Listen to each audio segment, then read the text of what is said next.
I've been closer to Jesus before, so can you help me out? Oh, can you help me out? Am I on my own? Am I on my own? Or can you help me out? Am I on my own? Am I on my own? Or can you help me out? Can you help me out? I've been scared to look in my soul.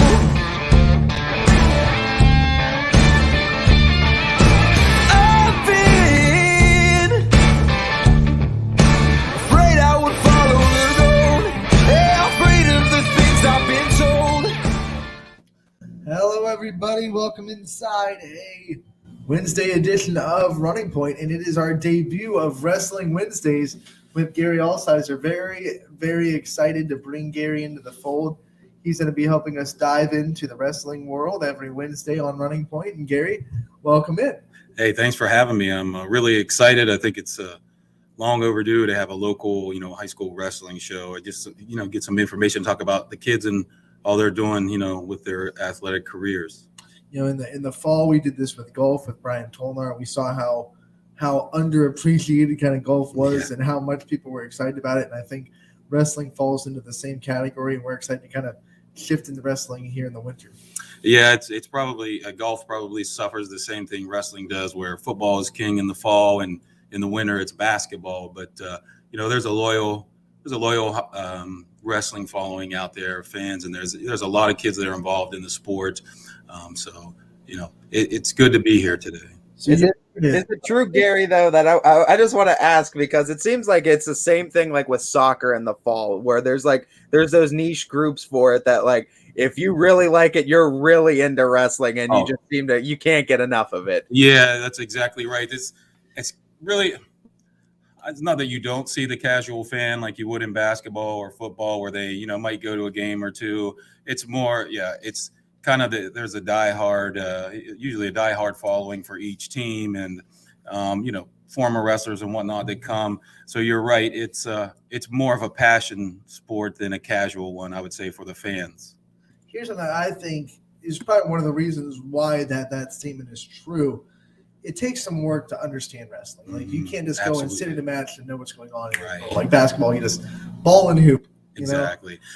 But if you put in the work and actually take some time to learn the sport, then it's just it's like Gary said, it's one of the ones that you instantly fall in love with. Yeah, that's exactly right. It's not, the rules can be confusing sometimes because they've changed over the years, and as time goes on, they're more and more about safety. So there are a lot of things that, if somebody comes in and they're a casual fan, or maybe they're just coming to see, somebody that they know, and I don't understand what's happening. Most of it's for safety reasons, just positions that you can put your opponent's body in and whatnot. So I can see how that would be confusing. It's not a sport that you grow up playing in the backyard like you do with basketball and football, where you basically know the rules. So it takes there is a learning curve to it, but it's not that difficult. I think everyone wrestles with their brothers. Yeah, there's that. I don't know. We don't have turnbuckles or we don't have those kind of things. That's what a lot of people, the first thing that they think of, they know about WWE wrestling, right. But there's a lot of wrestlers who go on to be WWE stars or in the UFC. Now you're seeing more and more attention coming to wrestling because of the mixed martial arts. So it's really, things are, as far as exposure goes, at a high point for the sport, if you ask me. I think, unfortunately, you can't give people the cherry. No, you can't do that. I think it's some of the most incredible feats of athleticism, though, in wrestling, and just technicality and the grapples and the holds and maneuvering and counter holds. But I mean, talking about it from like someone that's trying to get into it, and for some of the viewers too that maybe don't know much about wrestling, what are some things you would say to a casual fan who might want to start getting into wrestling that might help ease them into it a little bit? Well, I think that there's a misconception that, it's, it's quote dangerous. Okay, any sport you can have accidents happen, but the rules are made in such a way that it's very not that there are high school kids that get injured in wrestling every year, just like they are in basketball and football. But the rules today are in such a manner that they've taken a lot of the high risky moves out. They've either outlawed them or they've modified the way you can for instance, a couple of years ago, to take an opponent down, you could trap an arm and take them to the mat. Now you can't do that. So if you got control of someone and you want to take them to the mat to get a takedown, you can no longer trap an arm because that's a potentially dangerous move. So they do those kind of things. If a kid is to get picked up in the air in a funny position, the ref will blow the whistle, stop, come over, put your opponent down. There's just so many rules that have come into play that help keep the kids safe. I would say the first thing is most people are nervous. They want, if somebody wants to try it or wants their kid to try it, they're nervous. I had a mom message me. She actually lives in a different state, but she knew I coached. She said, I have an 11-year-old. He's starting wrestling. Anything that you can give me advice for him or for a mom who's freaking out? And I just said, first off, relax. You wrestle kids your same weight. So first off, you're evening the field as far as the weight goes. So it's not like other sports where you could be, a 120-pound receiver and a 275-pound lineman meet, or there's a huge difference in size. You're going to get somebody your own size. So I would say the rules and the competitive, the fairness of how they split kids up, those would be the first things I would tell people. And then after that, a lot of the things that it does, it teaches you hard work. It's something that I know personally I carried with me, and I still do to this day, just the work ethic that it taught me as a kid. It's something that when I was a younger man, I would always think back, I got through wrestling. I can do this 12-hour shift at work. I can, do this thing that's going to take a lot of dedication. So there's a lot of positives to it, way more than there is negatives. Gary, you are the head coach of the Wellsville program, and Yeah. we're going to take this segment throughout the season to talk about all the programs on Ysn. I want to take this first segment to just kind of double up as the coach's corner as well, talk about your program, some of the kids that you have returning that are going to be big facets to what you guys are going to do, and some people for the Wellsville community to watch out for. This is my 7th year as a head coach. So I have a senior-laden team this year. Basically, half of my team is seniors, and they've all wrestled most, if not their whole life. So I'm going to have a core group of kids that know how, they know how to wrestle. They know what to expect from the sport, and they all have high expectations for themselves. Mason Sims at 106. He's state ranked right now. He was a state alternate as a freshman. He's got a lot of experience. He's been wrestling since I think 5 years old. Jake McNamara, Logan Cunningham, Tyler Stanley, Darren Bidwell. I've got, kids who I expect a lot of things out of as far as, what they can do. So, my team this year, we're going to be a senior-laden team with a lot of experience and, hoping that we can get the best out of our kids. It's their last year. They've been talking about this year their whole life. So we're hoping for good things. Coach, I mean, just as a question too, from like a coaching perspective, when it comes to like the different weight classes, as opposed to heavier weights as opposed to lighter weights, you talk about your 120s and then you can get up into like the 270s with wrestling. Is there a different coaching style? Because obviously you would think heavier weights are capable of doing more. How do you coach a lighter weight as opposed to a heavier weight? I guess if there's terms for that. Oh yeah. I mean, that's absolutely right. So, the heavyweight class is technically 285 pounds. So it's basically anybody that is over 220 through 285. So, you get two guys that weigh 275. They are not going to look the same on the mat as the 106 pounders. The lighter guys, it's tons of movement. They have, big gas tanks. They can go. So, you're probably coaching them, to be on the attack. Not that you wouldn't with a heavyweight, but diving underneath a guy that weighs 275 is difficult. So a lot of times it's a lot more upper body movements and positioning. Whereas with the lighter weights, it's, you're taking shots. You're going to be constantly moving, you scrambles, those kind of things. So, and to answer your question, the best way to explain it is it's easier to do what you're saying because it is an individual sport. So really, not even just the weight class that you would coach like that, but you would coach the individual kid to, his or her strengths or weaknesses. And that's how I approach it anyway. I know what my kids are good at, what they're not. So I try to coach them into positions that is going to benefit them. So really, it's more to do with the individual kid than it is the weight class. I'm wondering, as far as getting into practice, time and being able to be with these kids as a team, but also, like you said, it's highly individualized and you have to make adjustments for each kid on what they're doing. What do kind of practices and time adjustments look like when you have to focus on each individual more than a basketball coach, looking at the team and what Right. the team offense is doing? It they can focus a little bit more on the team. You have to focus on what each individual has to make adjustments on.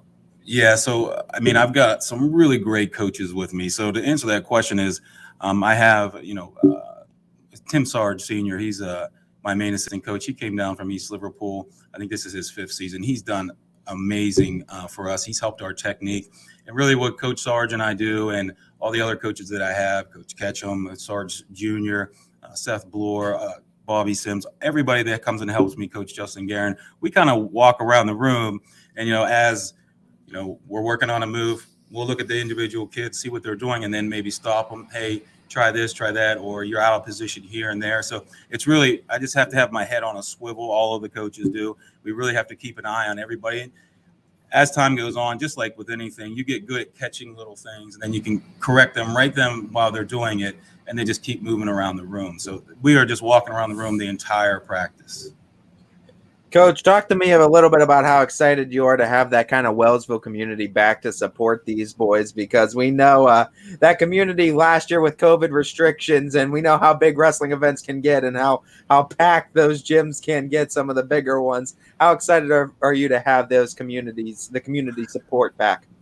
I feel very blessed. I have an amazing takedown club. They take care of us. They last year they bought us all new uniforms and warm-ups. They look great. Really, basically anything that I need, the Takedown Club will help with things that the school maybe can't, or maybe something extra that we want. So, that's where it starts, from really the elementary program, which we call the Tiger Mites, up. And that was my goal, is to try to get us to all think that we're one program. It's not, the elementary, middle school, and high school. We're all together. So the support from them has first and foremost been great. And I've said this before, and I'll say it again. I don't have problem parents.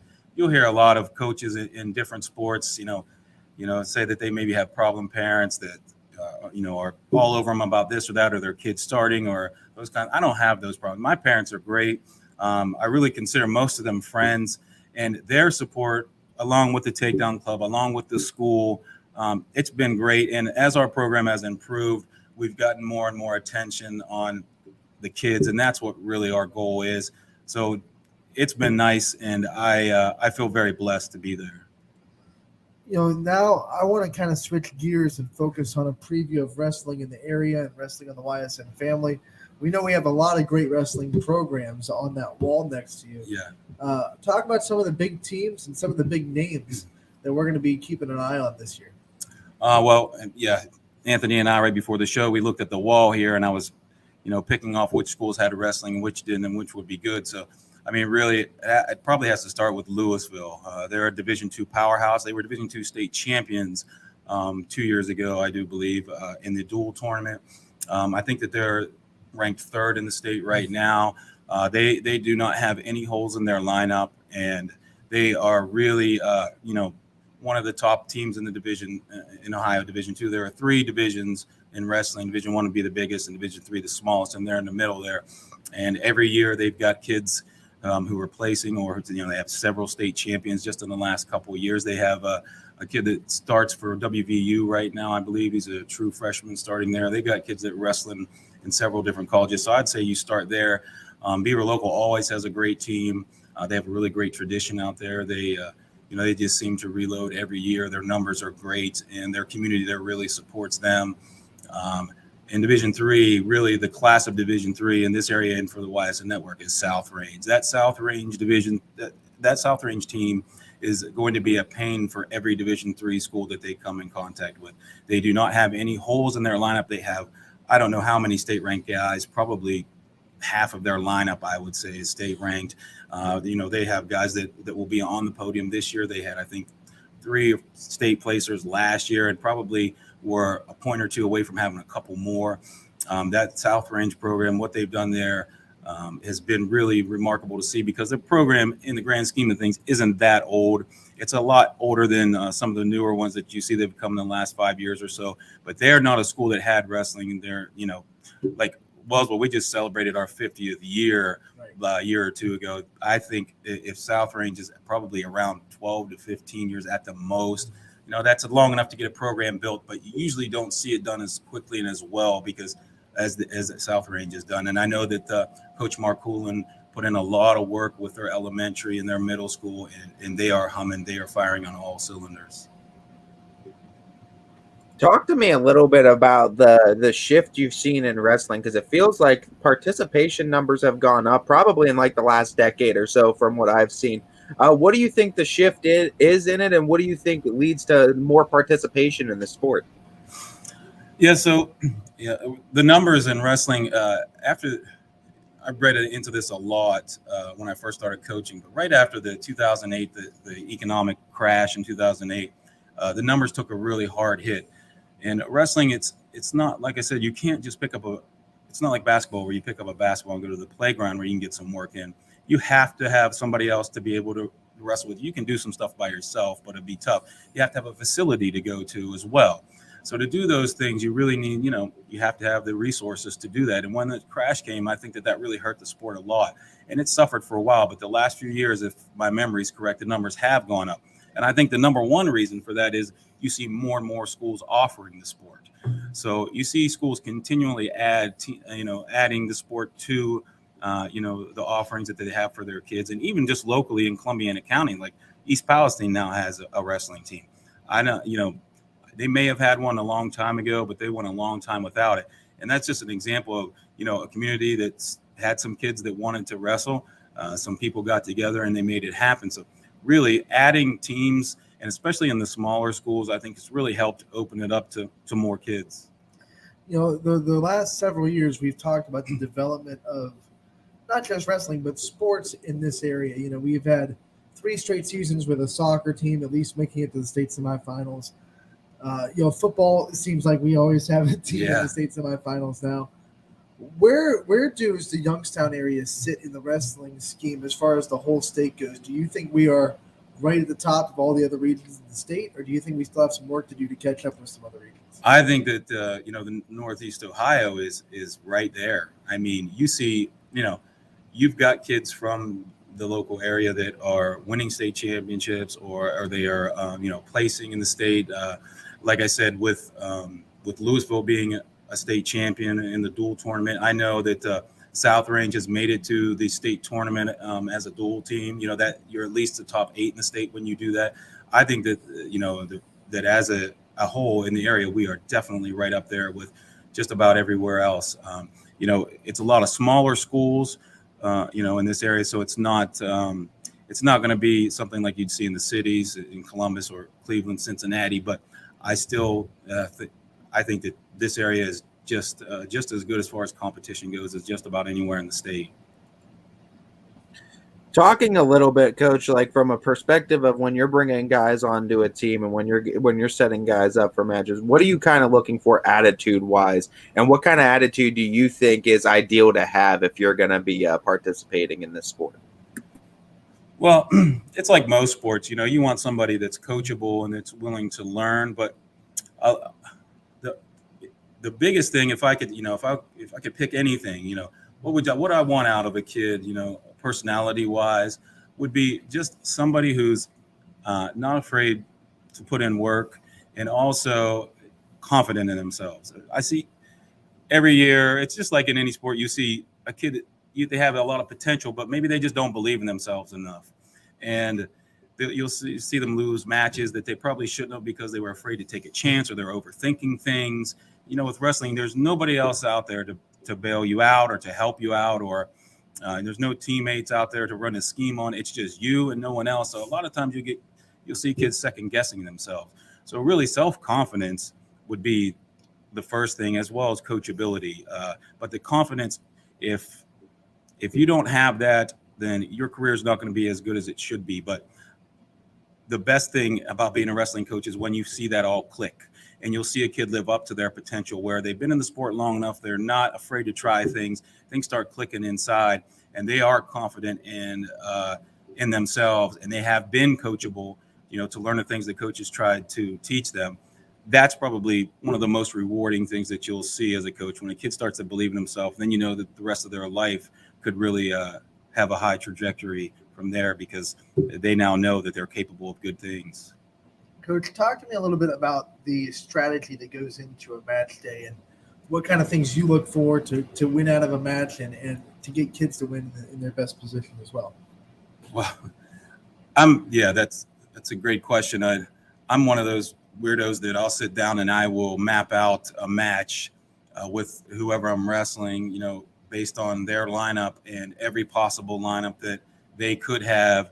I match up with our kids and where I could move them, because you are allowed to bump each kid up one weight class. So if you weigh in for the 138-pound weight class, you could either wrestle there or at 144. So if I got two kids at 138, one would match up better at 144 than he would at 38, then maybe I'd bump him up. So I'll sit down with 7 or 8 sheets of paper out, and I'll write down my lineup, their lineup, how things might go. And as the match goes on, I'll see where it's going, see what I've figured out, talk to the kids, talk to my assistant coaches, and go from there. It's really a chess match, not only in the match, but in the coaching as well, because there's a lot of different, there's basically 3, 4, 5, or 6 points you can get per match in a duel. And based on that, you see how many points you're down and what you need. So maybe you're down, 6 points, and you got a kid that's a good pinner.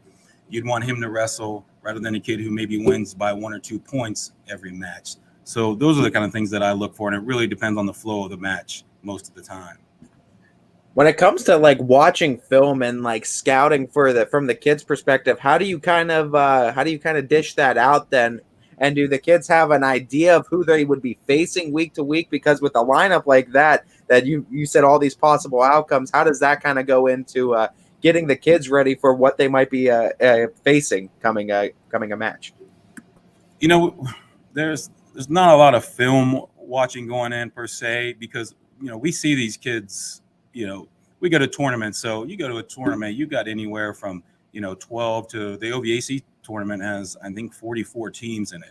So you're seeing a lot of teams and a lot of kids. So you're getting you're kind of grasping who they are, what they're good at, what they're not. And the kids themselves know too. Wrestling is a tight-knit sport. So anything that's done in the off season, you see kids from all different communities coming together to, wrestle on all-star teams, going to open tournaments, going to camps, things like that. So the kids also know each other pretty well. So really just brainstorming with the assistant coaches and what they see, and working with the kids that week. If we know that we're going to have to wrestle a certain kid and we know that they're good at one thing, or some schools have certain moves that they're known for, we prepare for that. Some schools are good at let's say a cradle, for instance. We know if we're wrestling, we're on the bottom position. We can't let our head get close to our knees because this team cradles up easy. So we have to watch for that. We have to have good hand control. Or, another team likes to stack you, which means you're just kind of pushing the head down, getting your back exposed to pin you or get back points. So we got to keep our head up. Those kind of things is what you work on during the week, whether it's based on the team or the wrestler. I think we should get Ty in studio and get some demonstrations on some. You're saying all these changes that have been made for safety of the players, and I feel like there's almost something new every year. But still, at the core, wrestling is about putting your opponent in a position where they can't, do what they want to do. How do you kind of balance that with staying safe? There's an amount of pain you kind of want to inflict on your opponent. I mean, that's just the nature of the sport. Well, I mean, like I said, with the way that the rules are, it's just, as long as you're within the rules, you're not going to you're going to make your opponent uncomfortable, right. And your goal is to control them. having control in a wrestling match is, that's basically what it all boils down to. You want to be able to physically control your opponent, put them in positions to score you points that you can win the match or expose their back to get the pin. So there's certain things that the kid, you'll see the kids will come in and sometimes they're just goofing around and they'll see some WWE move. Yo, is this legal? No, it's not. Do not try that. Don't try it here. Don't try it at home, and don't try it in a match, especially. So as far as hurting someone, if you can do legal moves that will hurt a person, but the referee will be all over you. And if it looks intentional or if it's done in a way that looks like you're trying to harm somebody, you could be, penalized or disqualified. So I just feel like the rules and the referees have such a good grasp on that. We don't have to worry too much. And when you're coaching that and you're trying to, explain that to the kids, like, we're more about control than trying to literally hurt your opponent. Do you ever kind of get like friction of, like, the misconception of someone that maybe is new to wrestling or someone that's trying out wrestling and they come in and they think it's more about inflicting the pain than controlling? Yeah, especially so a good example of that is, especially with the younger kids, like if it's a middle school 7th grader that's never wrestled before, I know every wrestling coach has heard this. They'll come run up to you and say, "Coach, who am I fighting next?" I say, first off, you're not fighting anybody. Okay, buddy, relax. You're going to wrestle, this person, and you'll be on this mat. There is that misconception, but really one practice, and then they realize that this is more of a controlled environment, with strict rules to keep them safe. But at the same time, it is physical and it is contact. So it doesn't take long at all. It's more the misconception for someone who hasn't actually been around the sport than it is to somebody that has been. Talk about how important it is to be mentally sharp and how you can kind of coach that. Because I can imagine, just like football, with it being a physical sport, sometimes hot heads, and there can be times where things can get intense, and you want cooler heads to prevail. How do you kind of coach to that and coach that mental sharpness, I guess, to a match? Yeah, it's definitely. I mean, even though it's completely physical, it is way more mental than anything. If you ask me. And as far as keeping cool, you as a coach know your kid. The looks, the body language, or the situations that might, get them upset. And it's an emotional sport. It is probably the most emotional sport because, again, it is just you. It is all you. And, the coaches can coach you, yell out moves, choose positions for you in between periods. But there's nothing that anybody else can do, to put you in a position to win other than yourself. So every coach has dealt with, kids who maybe just got a little bit too emotional or lost their cool. You just have to know your kid, talking to them, talking. If I see one of my kids getting upset, relax, listen, the score is this, you're fine. The referee's going to make sure that you're not going to be put into a bad position. If I feel like I didn't agree with something to the referee, I'll raise my hand. I'll walk to the scores table. He'll come. We'll talk about it. I'll say, I feel like my kid's about to be in a position that could be hurt. Could you watch this? Or, I didn't agree with that call.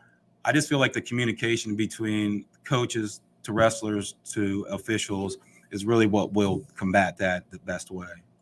All right, before we let you go on this week's segment, I do want to talk about the connection between wrestling and football. And a lot of coaches love their football players to wrestle because they see it, real, especially linemen. Yeah. Talk about what you've seen from a coach wrestling helping out the football program and vice versa when you have the players that are multiple sport athletes like that. Yeah, well, I don't think there's any two high school sport that complement each other better than wrestling and football. I mean, wrestling, it makes you not only physically stronger, but you learn balance. Balance has, there's so much in football that has to do with body control and balance and, core muscles that you didn't even realize you had have been worked all winter long.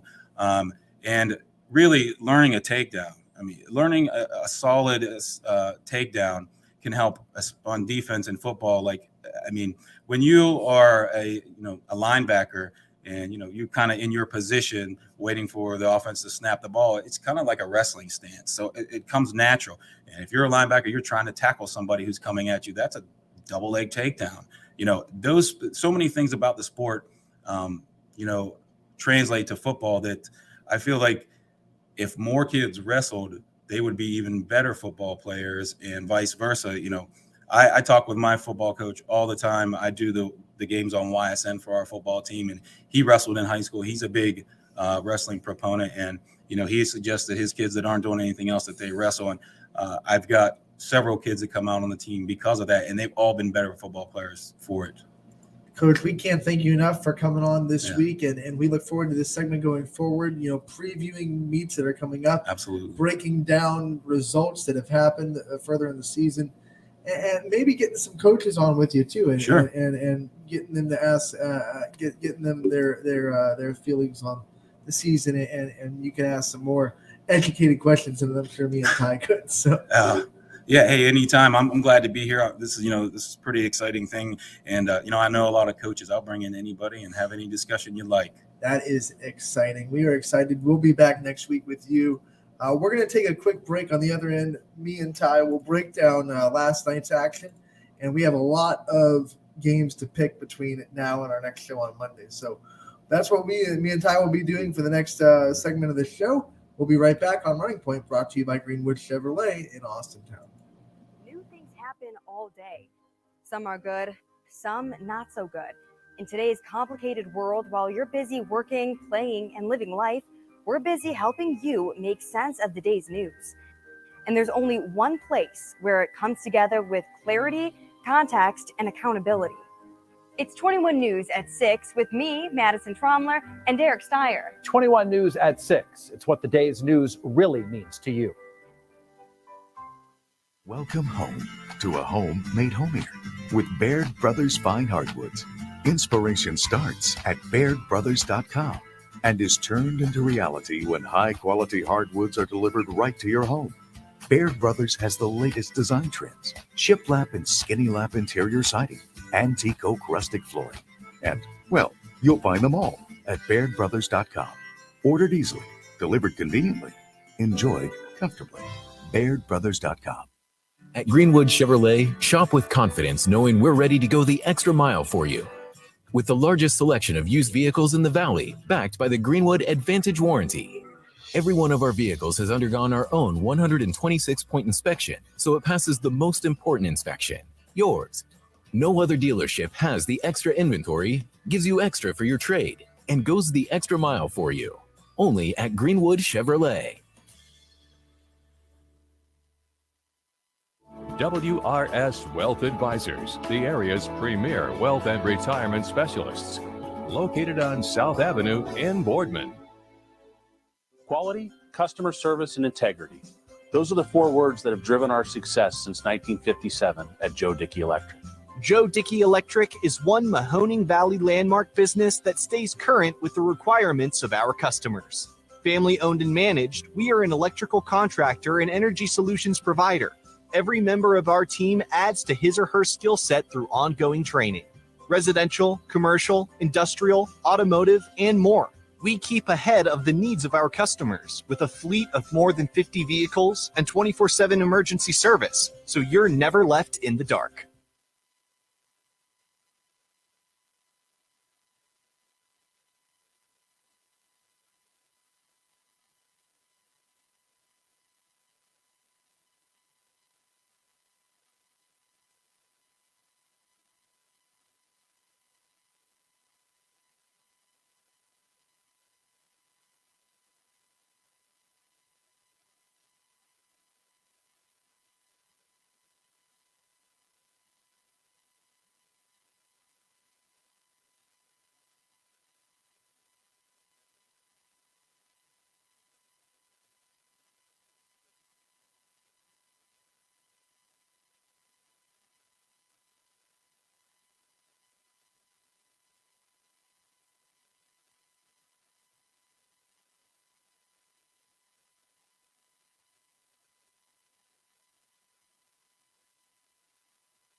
When looking for home design inspiration, don't just be inspired, be Baird inspired. Whether new or remodeling, Baird Brothers has the latest trends like shiplap to refresh your home.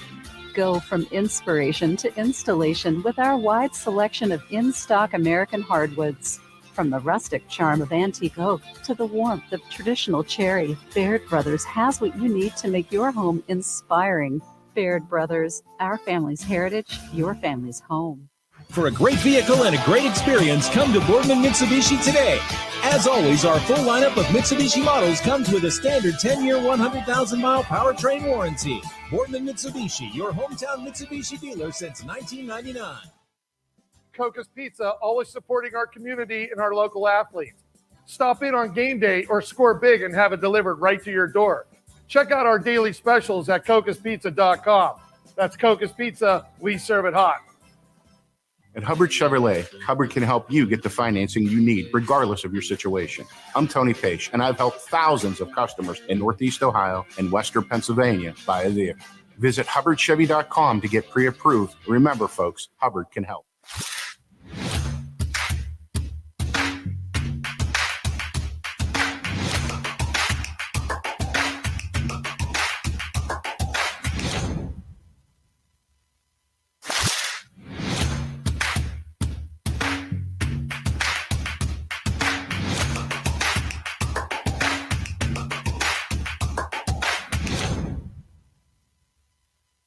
You're not waiting to see what the world has in store for you. It's more about what you have in store for the world. All you need is the opportunity. All you need are the resources of a large university and the advantages of a personalized academic setting where you can experience new worlds in the arts and sciences, business, and education and make them your own. We are where you shape your future. We are Youngstown State University and proud.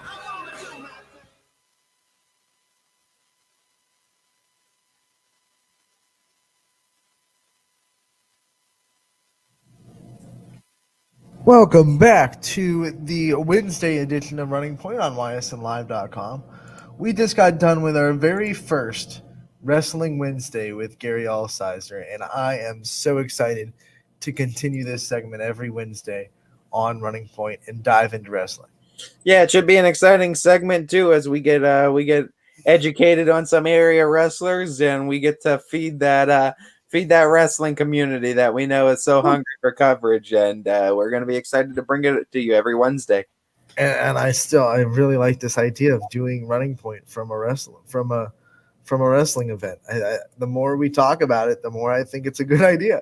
We're just going to have to plan accordingly too. We'll have to see some weekday events, and obviously, I know basketball season for me, I'm always very busy, and I'm always a lot of places for basketball season. So we're gonna have to find a day. Lock it down, Ty. Lock it down. Yeah. Well, if I have games that day, we'll have to plan accordingly. But we'll definitely try to make that happen. Speaking of basketball, we had 3 results come in from last night's girls basketball action, and they were not in my favor at all. No. In fact, I went 0 for 3. And Ty, you went 2 for 3, so you have an 18-16 lead so far. But as you said earlier in the season when I took a lead, there's a lot of basketball to be left to play, and we're still learning on what these teams are going to look like and who's going to be stepping up for each of them. I want to start with Canfield. They're probably the most impressive performance of the night. They went to West Branch, and I think we both expected this to be a competitive game. We both picked West Branch, and Canfield's defense, more than their offense, just showed up with physicality and toughness. They weren't giving the ball handlers from West Branch any type of room.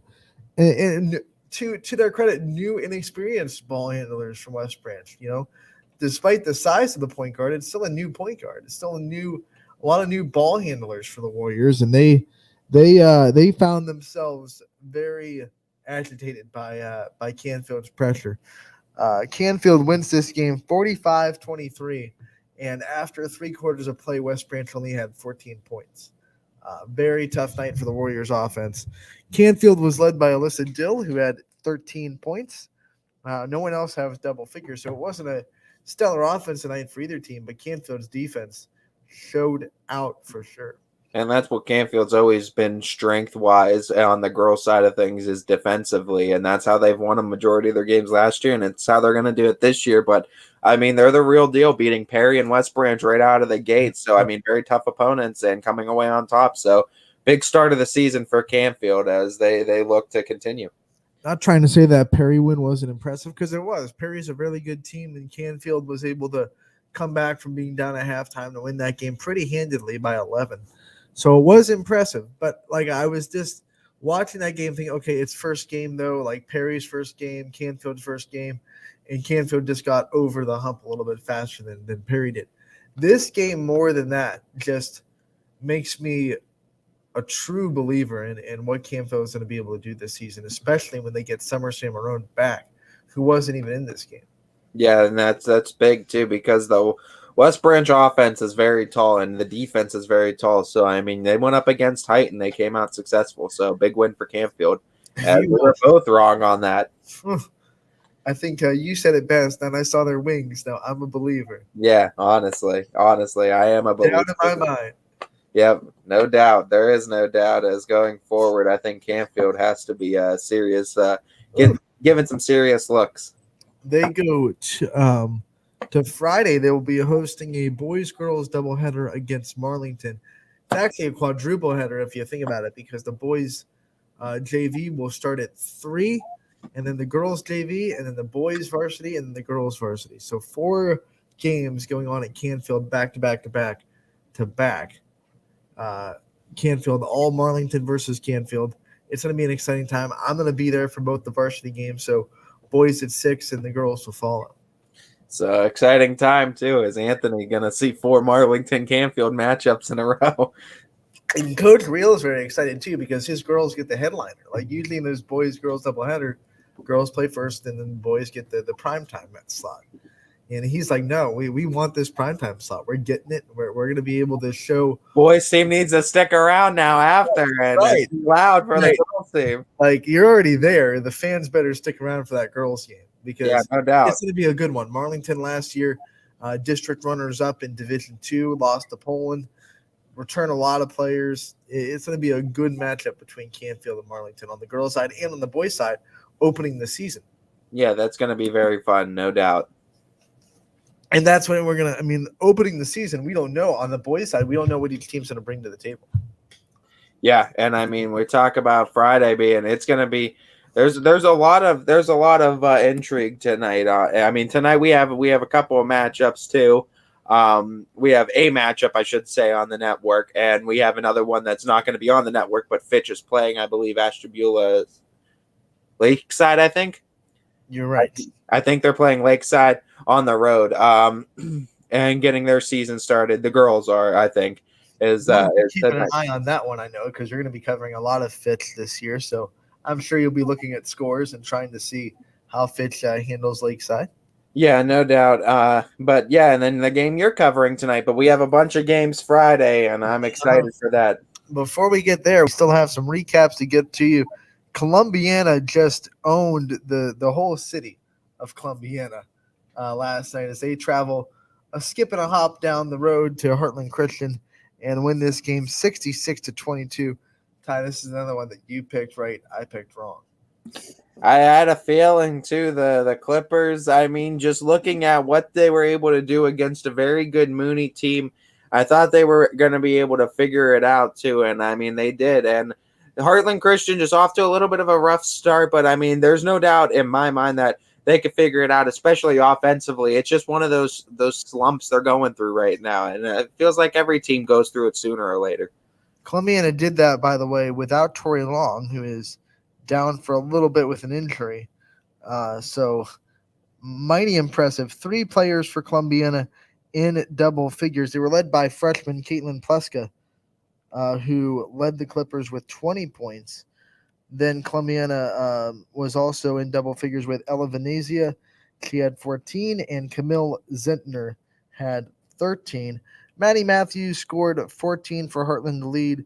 It was a tough night for their offense, but she still found a way to get in double figures. Columbiana, they'll travel to United on Monday, and Heartland will stay home to host Jackson Milton also on Monday after Thanksgiving. Should be fun, as right after Thanksgiving, basketball's coming at you hard and fast. Doesn't get any easier for Heartland as they're trying to figure things out. They're going to have to deal with Kylie Wilson and Chelsea Williams and Ava Darney, the big three of Jackson Milton, coming into town on Monday. Yeah, no doubt. And I mean, you're going to want to hopefully have something figured out by the time Jackson Milton comes through. Yeah, I figured out indeed. They're struggling to score right now for whatever reason. I mean, Maddie Matthews got her points, but she had 14. The rest of the team had 8. They're kind of struggling to find an offensive identity.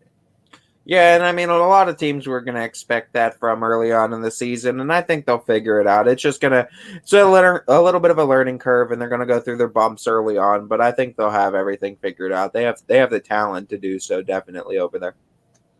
And another team that, unfortunately for their sake, struggling to find their offense identity, and that's South Range. They went down to Akron Hoban, and they got a rude awakening in Akron as Hoban was able to win this game by quite a lot. The final score was 78-27. Hoban takes down South Range, and they weren't supposed to open the season with Hoban. Their Salem game got pushed back. That is a mighty tough task to ask a team, majority of not new faces per se, still players that played varsity last year, but definitely faces that you expect a lot more from this year, to open the season at Akron Hoban, one of the best teams in the state. Yeah, no doubt. And Hoban, we knew, was bringing back a decent amount, and South Range lost a little bit from last year. So going into it, yeah, we knew it was going to be South Range being an underdog, especially with it being at Hoban. But first game of the season, everybody makes it at the end. It's going to be a learning curve, and they're just going to have to figure out their identity. It doesn't happen in one game. And here's the thing, like, if you're a South Range girls basketball fan, I get it. You have high expectations. This team has been very, very good, even in the regular season and their tournament runs for the last 2 years. This year, you're going to be okay. They have the talent there. Trust me. You're just going to have to go through some grumblings and some pains. I guarantee this team is going to struggle with their schedule. Their record is not going to look pretty. Like, they're going to struggle sometimes. They're going to find, especially scoring, they're going to struggle to score at times. So you just got to mutter through it, let the team grow, and I guarantee at the end of the year, with their schedule and the talent they have on the roster, young talent and experienced talent, but talent, they will be fine for the tournament. So you just got to kind of get through this season, be patient with this team, and realize their record might not look pretty. They're going to struggle at times to score, but they're going to be prepared.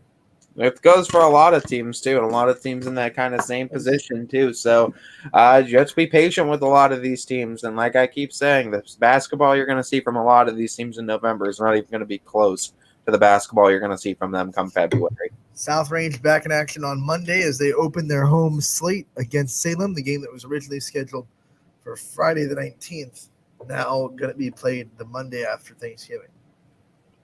Yep, should be a fun time too, as a lot of these games we expect to get scheduled and rescheduled to complement the football teams too on the boys' side, and some of the times it was just because of scheduling conflict with the football field being occupied and not wanting to pack or double schedule a basketball game at the same time. That's what happened this particular time. The girls were slated on that Friday where South Range hosted Ursuline versus West Branch, the regional final. And they didn't want it. They didn't want the parking lot to be that packed, so they decided to move the game, and that's why Salem and South Range will be playing on Monday. And that should be a great matchup too to open up the week on Monday. For those of you that are awaiting patiently the fan voting for the Twitter polls, I decided, and this was my executive decision. Instead of making 30 polls for one day when some of these games don't even happen until Saturday, I will make the polls on the day the games are happening. You can still pick along with us. I'm just gonna organize it a little bit and say on Friday these polls are gonna go up and you can pick. On Saturday these polls are going up and you can pick, and so on and so forth. And then on Monday, we can come back and see how you did and see how we did and get the results the same way. I didn't want to load up 30 or 25 or however many games we have polls on one day. I felt like that would just be a little bit overwhelming on our Twitter timeline. Yeah, it's probably a best decision. So, and that's also with that many polls, you can easily miss one. We don't want you to miss a pick. We don't want you to miss a pick and not pick one of these games. So, without further ado, though, Ty, we are going to start picking the games between now and Monday. There's a lot to get to, a lot of different sports and a lot of different sides of the sport, I should say. As we go to today, just one on the slate, and it is Girard. One on the network, I should say, two on the slate. Girard hosting Crestview. Crestview team that comes in 0-1. They lost a big lead to Beaver Local and fell late in that game in East Liverpool. But then, Girard opening the season. Ty, I have to pick first because that's the rule that you just decided to make it mandate last year. You win the day, you win the day, you win the 1 second. We never discussed that opportunity. Rule Well, it's the opportunity to defer or take the pick. You basically win the coin toss then if you win the day. Then that means someone's going to have a really busy Monday because a lot of picks and whoever wins. Yeah, I mean, this is for 3 days worth. You get all this for one day for Monday's win to see who picks. And all you had to do was win in 3 games. That's great. That's awesome. Awesome. Crestview coming in. And the problem is, like so many teams, I don't know what Girard's going to look like. That's what I'm saying, too. This one's very difficult, too, because Crestview is always up there. And this Beaver Local team does not look like the same Beaver Local team we saw last year either.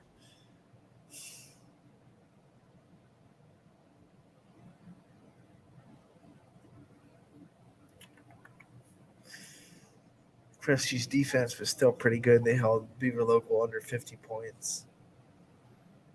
Can their offense go? Sehan Day's on that team. So is Ali Durkin. Give me Girard their home opening. It's up a step, up a division. Crestview hasn't put it all together yet. Give me Girard.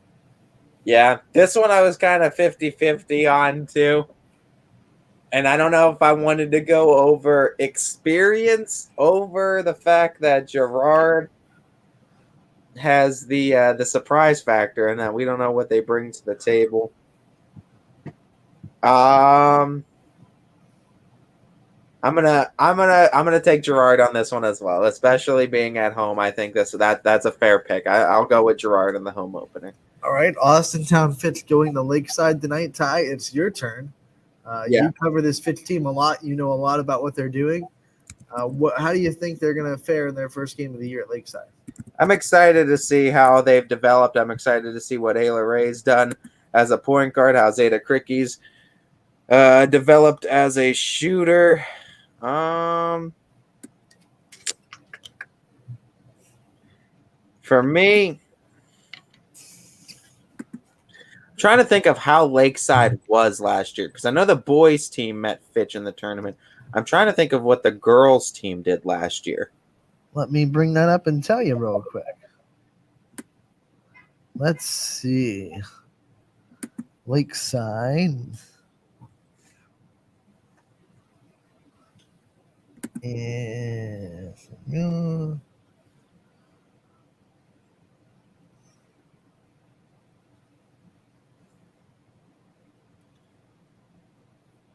want to go to last year. 5-14 last year, Ty. So they were pretty much in the same boat. Played teams like Jefferson area, lost to Jefferson by 8. They lost to Fitch last year by 20. Oh wow!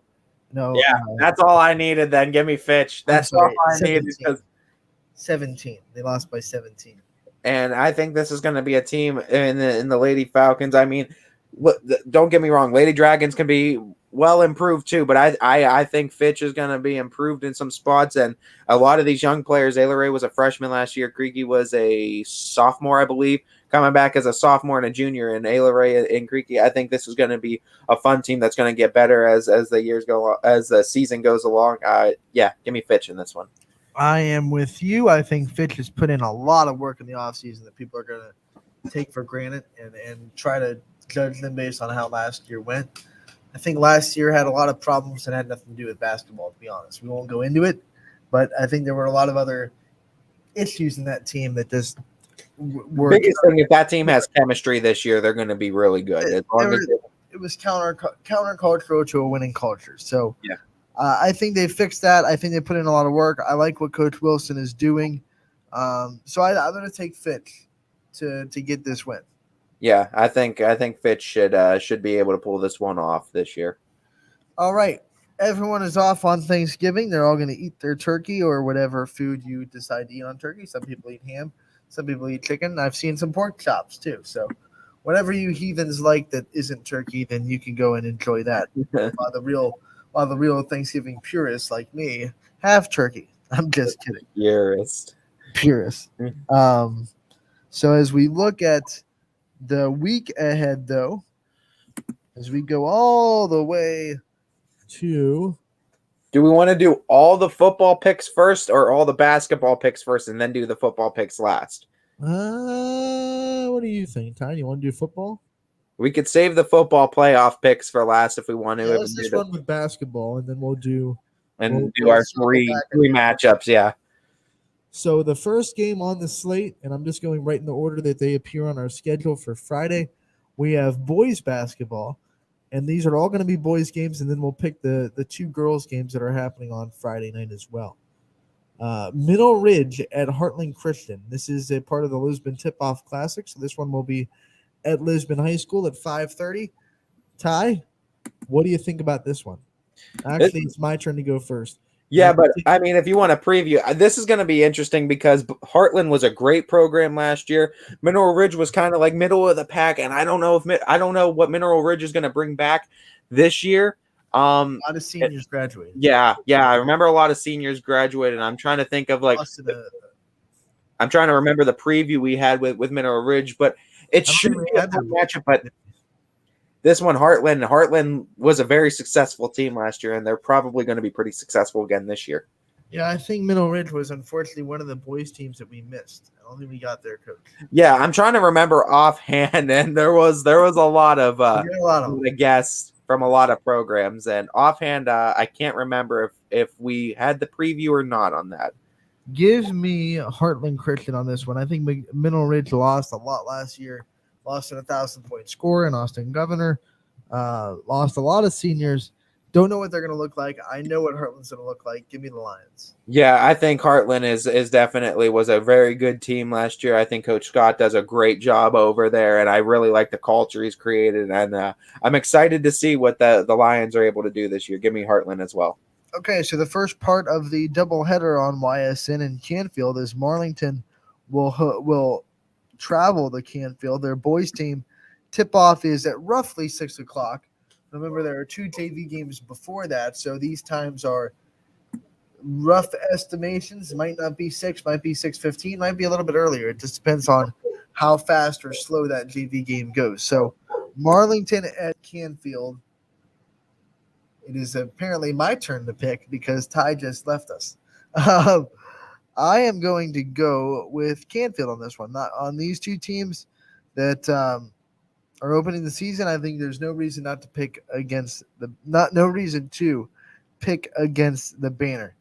We'll keep going, and then when Ty comes back, we'll circle back and get his picks for the ones that he misses. He will be at Austintown Fitch as the Cheney boys come into the Falcons' nest. This one, Cheney boys program has been prolific for the last several years. Fitch is getting Sherwood back. They should have some outside shooting. I think this is a tough first game. I'm going to take Cheney in this one to win. You go to Maslin Perry at Louisville. This one will not be on the network, but is happening. I'll take Louisville and Coach Siegfried over there in Leopard Country to win that game. Sebring going to Latonia. This one will be interesting. New coach in, and now Ty's popping up. We'll get his picks for the ones we missed. Ty, you left us, and now for that you forfeit your picks. Yeah. That I'm making up right now. No, let's go back up. You have to pick the Canfield Marlington one, and then you'll also be able to pick Austintown, Fitch, and Cheney. Okay. I think in that one on the boys' side, Canfield was a solid team last year, but Marlington always has good basketball teams, it seems like. Give me Canfield in that one. And for who'd you pick for that one, by the way? Canfield, Marlington. I picked Canfield. Okay. And who'd you pick for Cheney Fitch?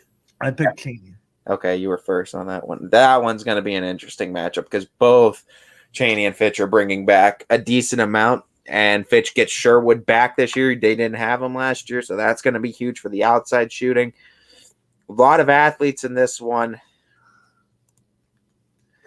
Very good chance you could get one on me. This one's 50-50, but I got to split with you on that one. I got to go Fitch being at home on that one. All right, and right when you came back, we were at Maslin, Perry, and Louisville. Since you just made 2 picks in a row, I'll pick this one. I'll say Leopards win at home in their home opener. Really believe in Coach Siegfried, what he's doing down there. So give me the Leopards to win over Maslin, Perry. Yeah, I'll take Louisville as well. I think what Coach Siegfried's done is definitely really impressive, and he's going to continue. What was it, 16 wins away from 200? I think 16 wins. So I mean, I think he's going to start off really well against Maslin Perry. Now, West Branch girls are 17 wins away from 800 in their program history. That's incredible. Not Coach DeShields, but program history. So they have 1 win on the season. They came in with 18. Now they need 17 wins to get 200. 800, sorry. Yeah. Ty, you're first on this one. Sebring going to Latonia. 2 basketball programs that are trying to establish themselves. I believe they're both under new coaches as well. Who you got in this one? Yeah, Eric Hughes on the call for that one. Latonia's going to be interesting because they're bringing in a lot of new faces, and I think they're going to be fun, and I think that's going to be fun watching the guys develop. But so is Sebring. Both Coach Costello and Coach Nepvon on both the programs. Give me the Trojans in this one. I'll take Sebring on this one. I'm going to split with you. I think Sebring lost a little bit too much to go and win a first game of the year.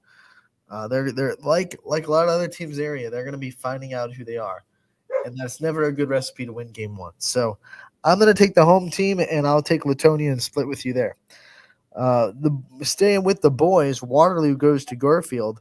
It will be Boxcast. Garfield School will be handling this one. Ty, you are close to the Waterloo boys program. Obviously, life without Kyle Shockley this year, but they still have Luke Simon. What do you think about this one? And actually, it's my first pick. I'm sorry. I should take this one. I'm going to take Garfield at home on this one. I think they have a good senior core. They didn't lose. I like their football team. They didn't lose anybody from last year's team, or I should say they didn't lose a lot from last year's team. They're returning a lot of talent. Anthony Dimma is a great basketball player, just like he is in football. I think Garfield wins this one at home over a Waterloo team that is going to be looking to replace, 22 points a game in Kyle Shockley. Something around there, 26 maybe. Yeah, it's a tough draw for the Vikings, no doubt.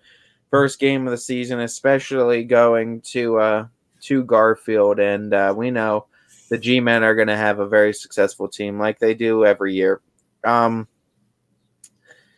don't know. I've been hearing a lot of good things about Waterloo, especially like in scrimmages and how they've been playing too. And what I'm hearing, I don't know. Maybe it's just because maybe it's just the sweetheart talking to me. But give me the Vikings in this one in the upset against the G-Men on the road.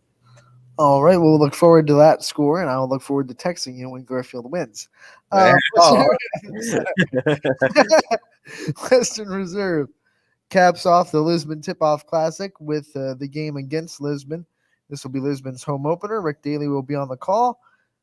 Ty, it's your turn to go first. Western Reserve Lisbon, a battle of the Blue Devils to cap off the first day of the Lisbon Tip-Off Classic. This is going to be a really fun matchup, too, between two teams I think that are going to really push the pace, really move the ball a little bit, too. I mean, Western Reserve is going to get that ball, and they're going to like to move it. And Lisbon, I'm going to be interested to see.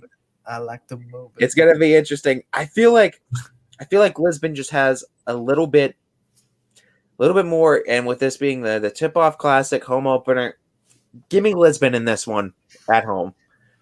See, I think Lisbon lost too much scoring, and I think they're going to struggle to score against this Western Reserve team that is physical. They lost a lot, too. Like, Papagallo's gone. But I think they'll be the more physical team in this game. I'm going to take the Blue Devils on the Western Reserve side to win this game because I think, like a lot of teams, I don't want to beat a dead horse, but I think Lisbon, for the first couple of games, going to struggle to find an offensive identity and people to step up and score in key situations. So I think Western Reserve wins this one. And that's very fair, as this one's going to be definitely, I think, a toss-up. Then we have Champion going to Lakeview. This will be a very interesting boys game. The school will have this one. We have wonderful Lakeview students that have taken their time and have committed to doing games in Cortland. So we can't wait to hear them on the network. Ty, my turn to go first. Champion really ended the season well last year. Got a lot of momentum, returning a lot. Again, Keegan McDermott back. Joey Fell is back as well. I'm going to take Champion to get this game on the road against Lakeview. Yeah, I'm with you. I'll take Champion as well. I think Champion's going to be a wild card for a lot of teams this year. So we're both taking Champion, and now we go to the two girls' games on the network. They're both part of doubleheaders. First, we'll go first chronologically in time. The Lakeview girls are going to host the Champion girls at 5:30 as part of a boys-girls doubleheader in Cortland. And once again, the school will be handling this one, the students at Lakeview. Coach Michael Cole versus Coach Kevin Haney. This is tough. I mean, Lakeview looked good. Good. I mean, they're 1-1 on the season, and they've looked good in both games.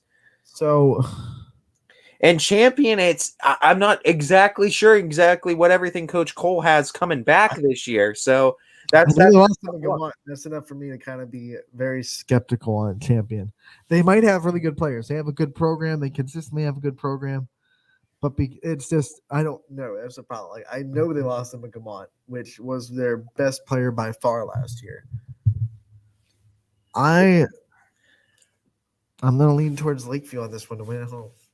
I thought I was going to be able to sneak one on you and hopefully get the split because I thought you were going to go Champion's way. But I think with Maggie Pavlansky and I think Coach Haney's really gotten this team to compete really well early on in the season, and I think they're going to continue it.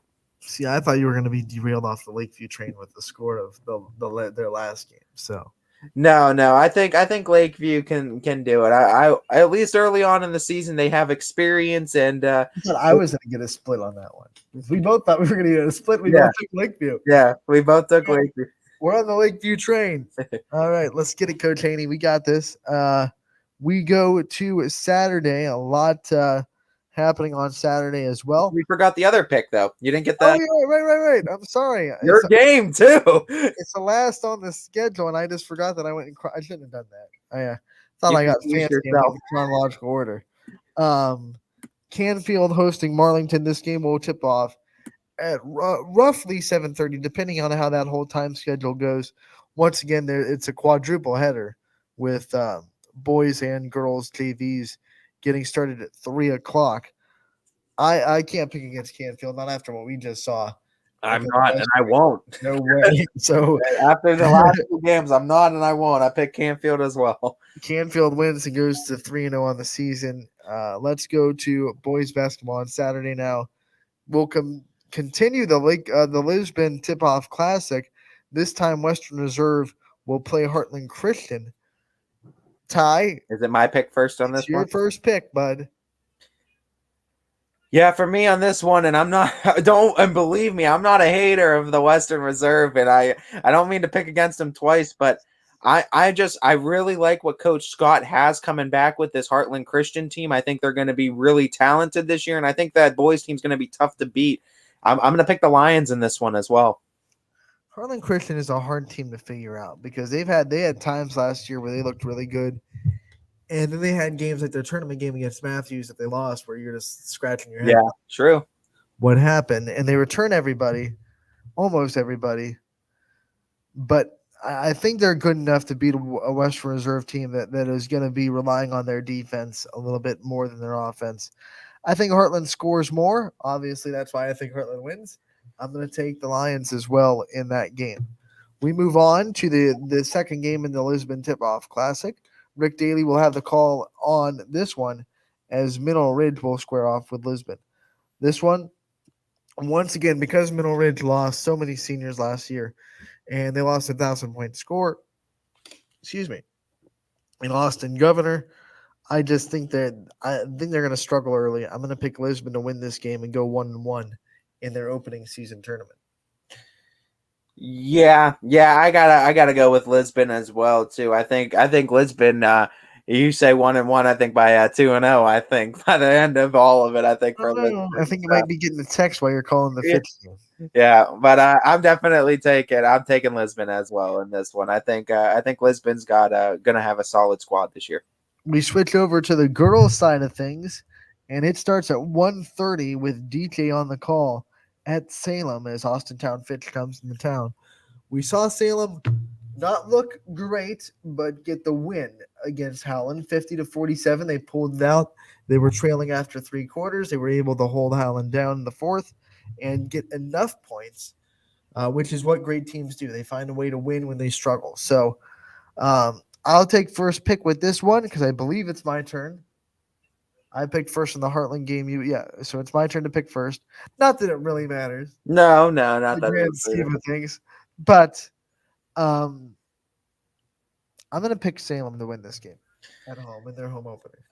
This one's tough for me because I haven't seen Fitch yet. So until it's like, but we also said all ties are loose on this one though. This is about getting right picks. Salem was the better team, and I think Salem is right now, early on in the season, until what we start seeing from Fitch, has to be called the better team. I'm going to take the Lady Quakes as well in this one, but I got to see what Fitch really has, and that's kind of what we are doing early on in the season and where we're at. It's just we don't know what a lot of these teams are looking like, and we just got to see them. All right, the next game that is on the schedule, this one will not be on YSN, but is happening. Camel Memorial will go to Cheney. Camel trying to bounce back from a game I know that everyone in Camel country wants to just forget and not talk about. We won't bring up it either anymore for Camel fans. We just know that it was tough, and we know that they're going to have to watch the way. And Quinn asked me this the other day. He goes, if you were their coach, what would you say? And I just said this. I said, at the end of the day, no matter how much you lose by or how ugly the loss is, it's just a loss in the record. It's just one loss. So you got to bounce back from it. You got to be able to wash it away. You're still 1-1 in the season. You only won 2 games last year. You can get your second win of the season. And all of a sudden you have as many wins as you had last year. Biggest thing is you got to kind of just say, win every day and just get better than tomorrow. Right. And I mean, the only way you can go from a score like that is up. You know what? I think they will. If I get the first pick, give me the Lady Red Devils and Camel. I'm going with them too. I think the Red Devils are a tougher team than last year mentally. I know that they struggle as much as you can possibly struggle, and I get it. And people are going to see that pick and go, huh? But I think Hubbard's a lot better than people give them credit for. No matter how good you are, there shouldn't be a 1-point game. But I still got something telling me that Camel's going to be better than last year. So I'm going to pick them to win this game and get as many wins as they had last year, already 3 games in the season. They win, in my opinion, they win over Cheney, and they get their second win of the year. So we both pick Camel. We go on to a 1:30 matchup in Louisville. Ty, you will have the call in Leopard Country according to our schedule. Hope that's not a surprise to you. No, it's not. It's okay. Not Chardon going to Louisville. It is your turn. My turn. My turn. Yeah, your turn. Louisville lost to Massillon Jackson last night, but that's not anything to gripe about because Massillon Jackson, the Polar Bears, have a really good basketball team. which we forgot to recap, which I apologize. We'll get the final score and some stats from that game after our picks. I still think Louisville's a really good team. I think Adelman's a really good player. Life without Paige Cole is going to be tough for him for a while. Sniper too. I mean, man, oh man, was she ever a sniper? Because full disclosure, I don't know a lot about Chardon's girls basketball program. I'm going to pick Louisville to get the win at home.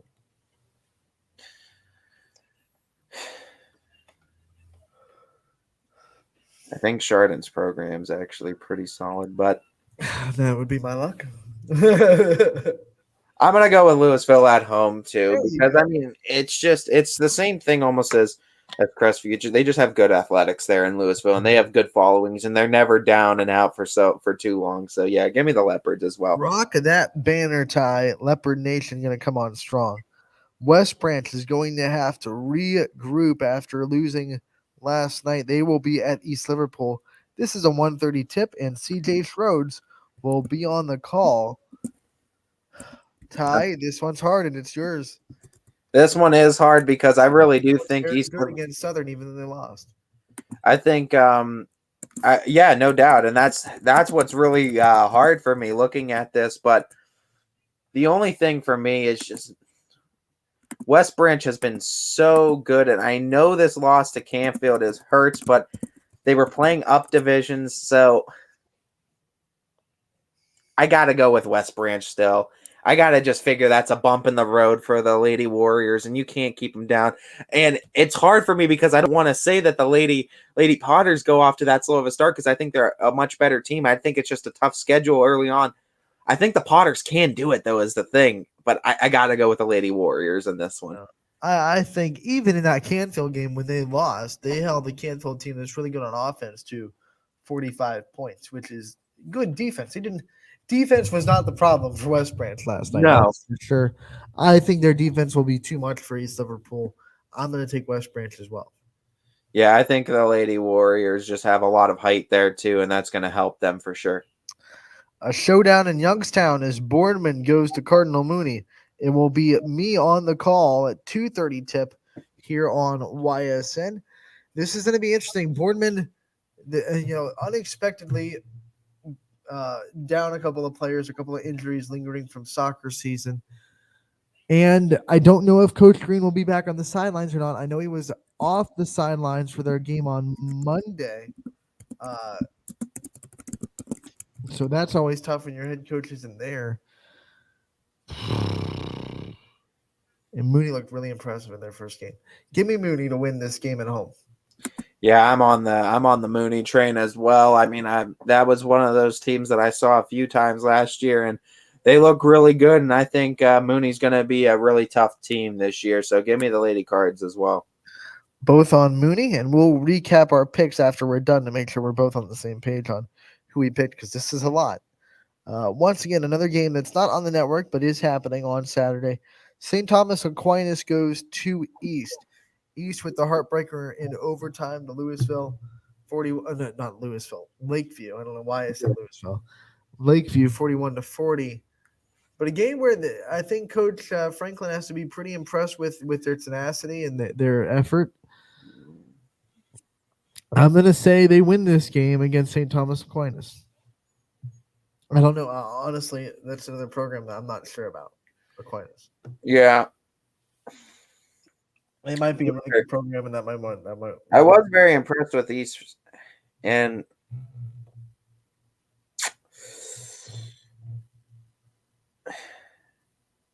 from what I think, if I'm thinking correctly, I think St. Thomas has a solid enough program. If I know anything, if I'm remembering correctly, yeah, give me St. Thomas in that one. Oh, wow. He said all bets are off. And then he's like, don't split with me. All right. These are the night games for girls basketball. Hubbard going to Ursuline. Ian O'Brien will have the call there. And when you look at this one, Ty, it's your first pick. Good luck because Hubbard's defense looked very, very good. And this is an Ursuline team that lost a lot of scoring from last year. Still having Lily Scott, but no more Anissa Mormon. and that was a big chunk of their offense a season ago. Yeah, I know. And Ursuline's going to be a great team with Coach Scott behind them. And I think this is going to be a team that's going to get really good throughout the season. But I think, as Coach Scott said too, there's going to be those bumps in the road early on, and there's going to be, there's going to be a learning curve, and they're going to have to figure it out. But I mean, they're going to be a really good team come tournament time, and that's why they schedule up. This is a Hubbard team though that was very young last year, and they looked really good in their start. This is very tough. Give me Hubbard in this one. I know Hubbard's final score offensive-wise didn't look great, but I also know that with the score the way it was, their varsity probably didn't have a lot to do with that. There were probably a lot of reserves in pretty early. So I'm not going to take that 47 points against Camel against them. I think their offense can definitely score pretty well. But then, I watched their scrimmage against Newton Falls, and they didn't look too sharp. So this one's a hard one to pick because I think Hubbard will still be a team that will struggle with consistency on offense. Their defense is going to be sound, that's for sure. I think Lily Scott's still a really good player. I think Ursuline has talent. Who'd you pick? I picked Hubbard. I'll split with you this time. Again, I'm going to go Ursuline at home. I think talent will be a little bit better. I think Lily Scott will give Hubbard's defense a little bit of trouble with her driving ability and her shooting ability. So give me Ursuline to win this game at home. As next up, it's Lisbon at Beaver Local. Mikey McKenzie. Lisbon at Beaver Local, my first pick. And, I'm not going to pick against Beaver Local after what they did to Crestview. Neither am I. No, not doing it. Beaver Local wins. Yeah, same here. I'm going with Beaver Local as well. The Beavs. Last but certainly not least, Ty, you're doing double duty. More power to you. You're going from Louisville down to Berlin Center as Western Reserve, I believe, opens the season. If I'm not mistaken, this is their season opener. Liberty comes to town. This one might be the best game of the night. This is going to be a very tough pick. I think Coach Watson and Coach Miller too are some of the best coaches around too. We have a lot of great coaches. I think with what Western Reserve lost, they're gonna need a little bit of time to figure it out. And I think with the big three that Liberty's gonna have too, I gotta go with the Lady Leps on this one. Just especially early on in the season, I gotta feel like experience is gonna play a key in that one. You know what? This isn't a discredit to Liberty or what they're going to do this season or what I believe they're capable of this season. But I have to go with what I know. What I know from last year is they were a team that was very inconsistent. They struggled with playing a complete game, and they definitely didn't handle adversity well if they got down or if their offense was held in check for a short amount of time. Western Reserve is going to struggle to score. I know that because they lost pretty much their whole offense, but their defense is not going to take a step back. Their defense is probably one of the best defenders in the area. I really like Brooke, by the way. I think she's a great player. I think Olivia Hughes and Lisa Eichert are going to step up big time in this team, and they got some varsity experience. But to be real, with that team last year and how many seniors they had, wasn't a lot of varsity. Yeah, but I think Lisa's got isn't Lisa getting a surgery though? Isn't she going to be out? She'll be out. You're right. But remember, Olivia Hughes, although she didn't have a lot of varsity time on basketball, she's a 2-year varsity starter and full rotation player for volleyball. So not new to the varsity lights in the varsity stage, just new to varsity experience in basketball per se. I think Western Reserve is just a more seasoned program right now, and I'm going to pick them to win. It's going to be definitely a fun matchup too, and I'm excited to be there. And it should be one that's going to be a very fun night on the network. So I'm rolling with Coach Miller, and if he's watching, don't let me down, Coach. Don't let me down. Don't let Anthony down. And if you don't, you might be picked a little bit more this year. Yeah. Who knows? We are going to take a break. On the other end, we'll circle back, do some football previews and football picks of the 3 state semifinals that we will have this weekend as well. Running Point, once again, brought to you by Greenwood Chevrolet in Austintown. Every customer has a story, and at Greenwood Chevrolet, we are committed to making sure it ends with you in the right vehicle. I get to be part of somebody's adventure, whether it's buying a car for the first time, helping them get approved, or finding the perfect car for their budget. I'm proud that people trust me with their finances. They trust me to take care of them, and they trust me with their story. I'm Tracy, and I'm ready to go the extra mile for you only at Greenwood Chevrolet. Working with your family can be stressful at times, but because they're family, you know that you're going to get a loving, honest answer, even when things don't make sense to any problem. Dealing with Medicare can be confusing and overwhelming. That's why here at Myers Family Insurance, we do our best to give you honest and caring answers to all of your questions. Family, like Medicare, isn't always perfect, but when you put others first, the results can be amazing. For all your Medicare needs, call Myers Family Insurance.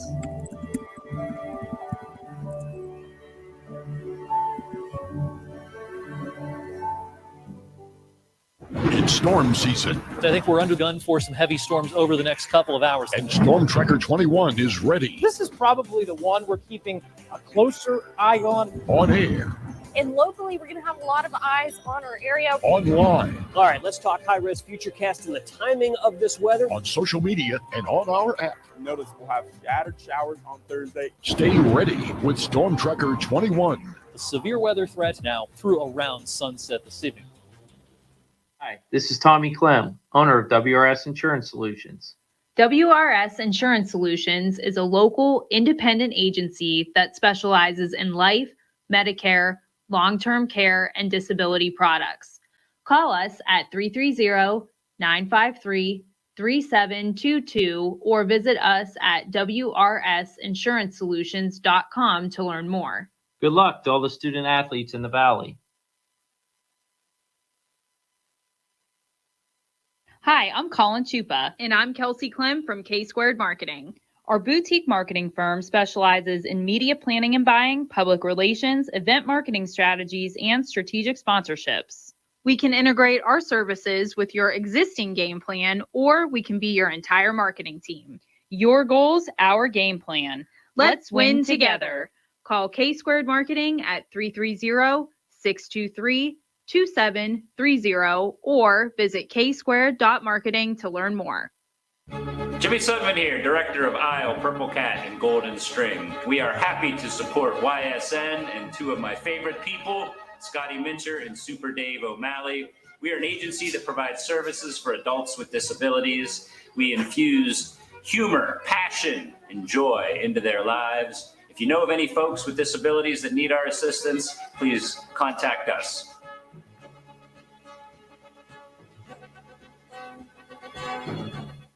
Your teams work hard and give it all they've got. Well, so does ours, because 21 Sports and YSN give you extra effort when covering local sports. 21 Sports and YSN, winning coverage of our Valley's teams. Planning a project around your home or rental property? Trust the electrical service to the local experts with 62 years of serving the Mahoning Valley. Joe Dickey Electric is your local go-to source for responsive, reliable residential electrical work. From everyday maintenance and repairs to new installations, electrical upgrades, and safety inspections, no job is too big or too small. Call Joe Dickey Electric today, 800-549-3976, or visit DickeyElectric.com. That's DickeyElectric.com. Dealing with Medicare can be confusing and overwhelming. That's why here at Myers Family Insurance, we do our best to give you honest and caring answers to all of your questions. Family, like Medicare, isn't always perfect, but when you put others first, the results can be amazing.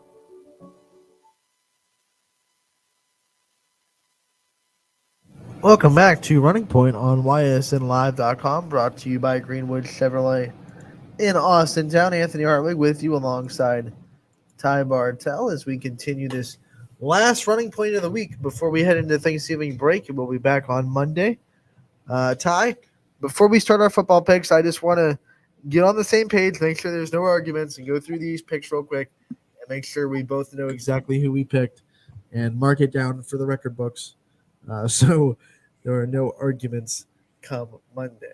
So this is your last chance to make a change, I guess. Okay. Gerard and Crestview tonight, we both picked Gerard. Yes. Correct. Fitch and Lakeside, we both picked Fitch. Yes. All right. And go to Friday. We have Middle Ridge and Heartland Christian. I picked Heartland Christian. You did too. Yes. Marlington and Canfield, the boys. We both picked Canfield boys. Mm-hmm. Cheney and Fitch, boys. I picked Cheney. You picked Fitch. Fitch. We split on that. Okay. Perry at Louisville. We both picked Louisville. Yes. Sebring and Latonia. You picked Sebring. I picked Latonia. We split on that. You good with that? Okay. Waterloo at Garfield. We split on this. You picked Waterloo. I picked Garfield. You good on that? Yes. Yes. Yeah, to think about that. I did. I'll stick with the sweetheart school. Like I said, all ties are off, so I'm not going with them just because they're sweethearts. But I truly believe in them, and I don't let me down. If Anthony's gonna throw out the "don't let me down" to who was it, Coach Real? No, I threw it to Steve Miller. That's what it was, Steve Miller. I know Coach Real will never let me down. Western Reserve going to Lisbon in that tip-off classic tie. We split on this too, right? I picked the Western Reserve Blue Devils. You picked the Lisbon Blue Devils. Yep. All right, and then Champion Lakeview. We both picked Lakeview we both picked Champion for the boys. Both picked Lakeview for the girls. Yep. And then we both picked the Canfield girls. That one was easy. Yep. Go to Saturday. We both picked Heartland Christian to beat Western Reserve. Yes. I picked Lisbon to beat Middle Ridge. So did you? Yes.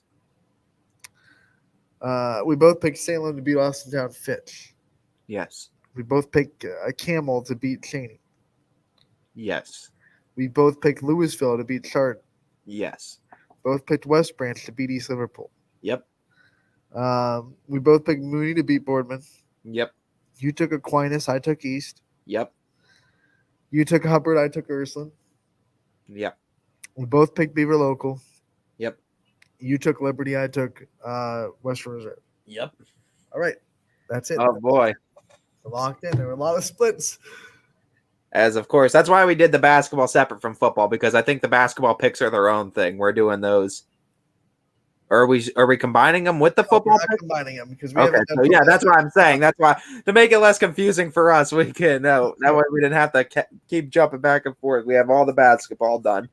So this one just goes into what we've been doing all season. A lot of splits. So I mean, there could be a new change of leadership right now. I'm new sheriff. I made sure I texted you I was new sheriff too. And you added the cowboy emoji like a douchebag. Columbiana, check. Hoban, check. New sheriff. Cowboy. Oh man. We go to our playoff football picks, which don't necessarily our standings that we're doing our competition is just basketball. So no bragging rights really on the line, although I'll still brag at you if you pick against Ysn schools. Yeah. Well, we'll see. Ursuline playing Port Clinton. Starting in D4. This one at Euclid High School. And Port Clinton was a 13-1 opponent, is a 13-1 opponent. And just looking at what they faced too, they've won against some very good opponents. I mean, just looking record-wise, Bellevue, 8-3 opponent, 49-44 victory. Win against a 5-6 opponent. Their one loss came on September 3rd to a 9-4 Perkins team, 21-20, and they have won every game since then. Looking really good defensively and a lot of them, including 2 shutouts, holding a couple opponents to 7 points, but a lot of wins over some 6-6 opponents, couple of wins over 1-9 opponents, 5-5 opponents.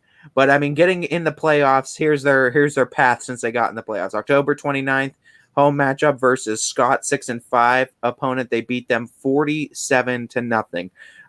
November 5th against Keystone, 9-2 opponent, beat them 44-13. And the neutral ground against Perkins, 9-4 opponent, beat them 19-14. And then a big one in that surprise in the regional final against Van Wert, the 12-2 opponent, beat them 49-21 to, of course, match up with Ursuline. And, of course, on Ursuline's side, I'll quickly preview them. We know had that exciting win with Bishop Hartley to start the season. DJ Yoakley was behind the call. Had some thrillers too. Their first loss of the season came against Chardon, who ended up becoming a 14-0 opponent. We know what they're doing right now, 36-27, and they looked pretty good in that game. We know they had thrillers against my Falcons and Warren Harding too that resulted in victories. Losses against St. Vincent St. Mary and Bill Angela St. Joseph in the middle of the season, both significant blowouts. But since that point, Ursuline against East, 48-6 victory. Against Mooney, 43-12 victory to end the season. And here's their path to the playoffs. October 29th versus Canton South, a 48-20 victory, 7-4 Canton South. November 5th against Salem, 8-4 opponent, 54-35 victory against the Quakers. Neutral ground against Glenville on November 12th, 9-4 opponent, 42-38 game. And who would have thought that Glenville game would have been the biggest challenge for them, as on neutral ground in the regional final, beating 13-0 West Branch at the time, 64-35 to get them to this matchup with Port Clinton. So it's a matchup of 10-3 Ursuline versus 13-1 Port Clinton.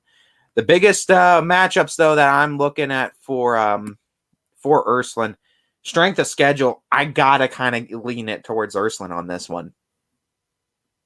Absolutely. I mean, when you play not just Chardon, who is still alive in the state playoffs, St. V's, I believe, got eliminated, right? So they're not alive anymore, but they're a solid upper division team that had a deep playoff run. Yeah, Chardon. Yeah, Chardon was the Division 3. Yeah, they're the Region 9 representative in the state semi. So. And then you look at VASJ, who got upset by Glenville in the playoffs, but everyone kind of expected them to go in and represent the region in that game. But they got upset. But tough. And then Bishop Hartley was a tough way to open the season. But all these teams are above Division 4. Yeah, big wins against Division 3 and Division 2 opponents too. And they just look like they're on a tear right now. Their offense scored 64 points, by far the most that West Branch had given up all season. The West Branch defense that looked really good the week before. In that what was it, 26-19 win for West Branch the week before? Yeah, their defense had looked really good, and West Branch went up and just overwhelmed them. This offense is just no joke. And I guess the biggest thing, though, for Port Clinton, looking at what they've done, they have the most points they've allowed this season was 44, and that was in week 1 against a Division 4 opponent in Bellevue. But since then, every opponent since then has been 21 or less points. But does that really matter, though? I mean, it took the only teams, I mean, obviously the 3 losses Ursuline had were bad, but the VASJ game and the St. Vincent St. Mary game, I credit to a lot of turnovers. The only team that really dominated Ursuline defensively, and it was only for a half, was Chardon. Chardon dominated them for a first half, and Chardon is a state contender right now for the championship because they have one of the best defenses in the area. So knowing that, and knowing the fact that it seems like no matter how good your defense seems to be, it can't slow this team down. Turnovers are just the biggest thing for Ursuline. And as long as the turnover bug doesn't bite them hard, I think the Irish can pull it off just because of the way the offense is structured. There's so many weapons on it. And it's the timing of turnovers too, not just they happen, but when they happen, because they escaped a turnover bug in that game against Glenville. I mean, if you remember, they were down by, I want to say 3. They threw a pick and gave Glenville really good field position. Glenville drove the ball all the way to the 1-yard line. Touchdown went into the game, unless something really crazy happened. And they had a goal line stand, and they went down and scored to win. But that's like 9 times out of 10 that ends the game for you, that pick. So the turnover bug hasn't really gone away from Ursuline. So I'm not trying to say, but yeah, we have to be realistic here and say that the Ursuline has had turnover problems this year, and that's really the only thing that's held their offense back is themselves.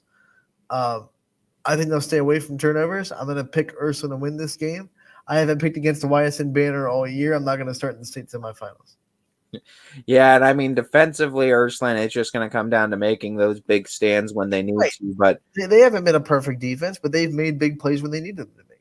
But this is a Port Clinton team, too. I mean, at least in the playoffs, they've looked really impressive with a shutout, a 44-13 victory, a 19-14 victory, and a 49-21 victory. So defensively, they've been pretty sharp. And it's not to say that Ursuline can't score on them, but a lot of those, too, they created a lot of turnovers in that. So that's going to be the biggest thing. Ursuline going to have to play clean football and limit the turnovers. And that's just it's become a cliche to say. Yeah. But you got to win the turnover. Well, you have to win the turnover battle. I mean, most teams that don't win a football game. But because it's been such a problem for Ursuline this season, and when they've lost, it's been because of turnovers. I feel like it's poignant to point out, like, they need to win the turnover battle. Yeah. Yeah, absolutely. No doubt. And, I mean, that's going to be the biggest thing. So I think as long as they do that, they'll be fine. And they'll get this win. And plus, they're playing in a stadium that they played in two weeks ago. So they are familiar with the facilities in Euclid. They know what the locker room is going to be like. They know what their routine is going to be when they get there, which is a very slight advantage, but it's still an advantage. And in the state playoffs, you have to count every single little advantage that you get. Yeah, absolutely. You take any advantage you can get, and that's one thing they'll try to use for bulletin board material. So I am picking Ursuline. Ty, are you staying on the Ursuline train as well? Yeah, I'll stay on the Ursuline train and say they're going to be able to do enough to get the win too, just because strength of schedule has helped them this one. Yeah, I'll give you the actual U this time.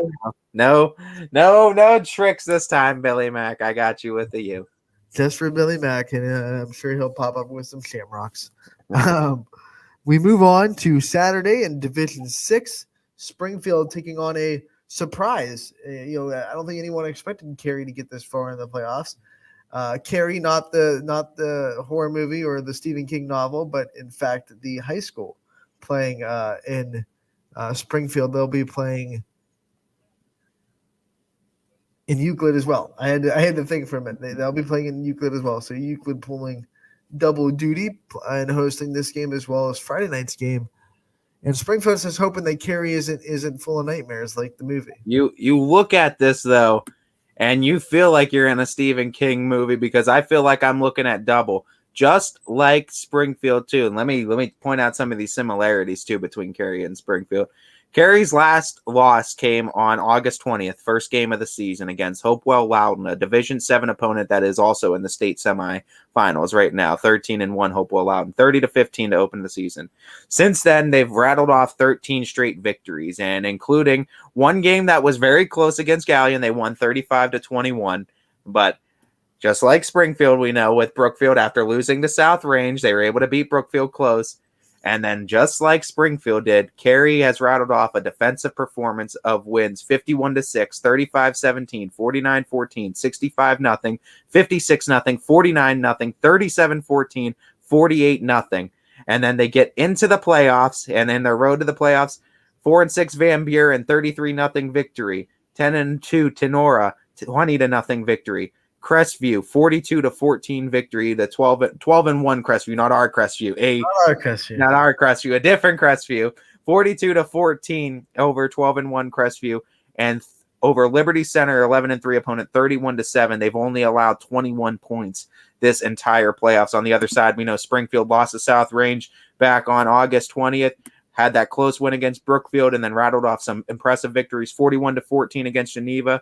54-6, 55-7, 49-7, 51-0, 42-0, 55-0, 49-0, and then going into the playoffs, 38-0 victory over Western Reserve, 41-13 victory over Norwayne, 30-13 victory over Columbia Station, and a 43-27 victory over Mogador. The Springfield Tigers have allowed 43 points in this playoffs as opposed to Cary's 21.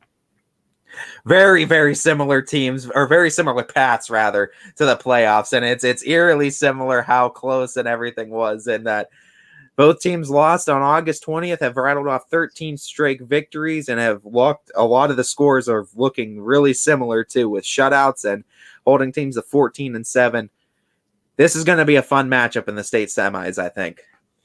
No doubt about it. And we've been on the Springfield train ever since that week 2 game against Brookfield. I believe I picked Brookfield to win that game. And after that, and then after what they did in Geneva in week 3, it was pretty much all Springfield all the time. And they've looked like the Springfield of old, which they didn't look like in the first 2 weeks. They looked like they really put it together, and they looked like they looked for the last 2 years. They've been here before. The stage is not new at all. They know exactly what to expect. I think that'll be such a big advantage in a game where the teams seem very evenly matched.